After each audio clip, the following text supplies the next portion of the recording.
with a show of hands, who's okay with Canada as you know it? A country where the majority rules, and the minority can just shut up. Yeah, what about us Canadians that participated in the truckers' convoy and had our bank accounts controversially seized by the Canadian government? Well, those of us in BC, Alberta, Saskatchewan, and Manitoba experience a strong taste of Western alienation when our voices and our needs are not recognized by Ottawa. Well, first of all, I wouldn't call it alienation.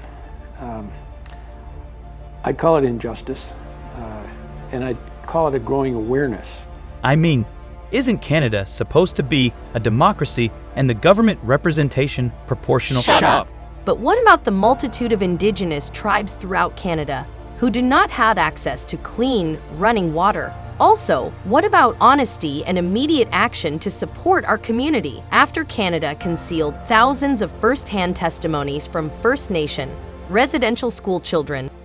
The OPP investigation consisted of more than 12,000 documents, but after the trials, they were filed away.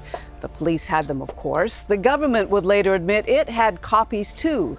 And yet, when former St. Anne students started filing compensation claims, time and again, it seems no one knew what they were talking about. And the thousands of missing. Shut up. What does Canada have to say about the unprecedented amount of complaints, even by its own employees' union, that Canada supports an aggressive, racist, and corrupt border and domestic terror agency? Ottawa has been told, said nothing, and even commits the most unspeakable crimes to make dissent go away, because that is what this government thrives on: silencing dissent and appeasing the masses.